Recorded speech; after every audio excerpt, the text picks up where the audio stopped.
దాదాపు దశాబ్ద కాలం తర్వాత మెగాస్టార్ వెండితెరపై ఎంట్రీ ఇవ్వబోతున్న ఖైదీ నంబర్ 150 సినిమాపై భారీ నుండి అతి భారీ అంచనాలు నెలకొన్న విషయం తెలిసిందే. ఈ సినిమాకు సంబంధించి ప్రతి చిన్న విషయం కూడా మెగా అభిమానులకు ఒక పండుగ లాంటి వార్తే. ఇటీవల ధృవ ప్రీ రిలీజ్ వేడుక సందర్భంగా విడుదలైన యాక్షన్ లుక్ చూసి మెగా ఫ్యాన్స్ ఫిదా అయిపోవడంతో ఈ సినిమా రాక కోసం అభిమానుల నిరీక్షణ అంతకంతకు పెరిగిపోతుంది. తాజాగా ఈ సినిమాకు సంబంధించిన మరో కీలక విషయం అధికారమైంది. సినిమా ప్రమోషన్ కు కీలక ఈవెంట్ గా భావించే ఖైదీ నంబర్ 150 ఆడియో విడుదలకు విజయవాడలో జరిపేందుకు చిత్ర యూనిట్ సన్నాహాలు చేస్తుంది. దీనికి సంబంధించి విజయవాడ మేయర్ కార్యాలయానికి కొణిదెల ప్రొడక్షన్ సంస్థ ఒక అర్జీని పెట్టుకుంది.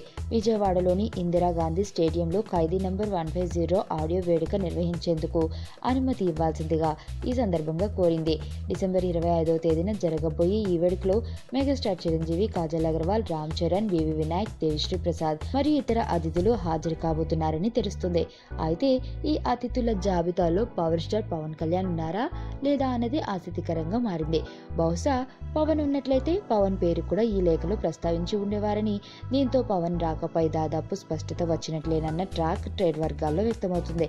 అయితే పవన్ మినహా మిగతా మెగా హీరోలంతా ఈ వేడుకకు హాజరు కాబోతున్నట్లు సమాచారం. నీ స్నేహితుడు ఎవరో తెలిస్తే నీ క్యారెక్టర్ తెలుస్తుంది.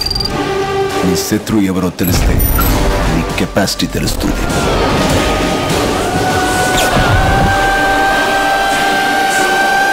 నా శత్రువుని సెలెక్ట్ చేసుకున్నా.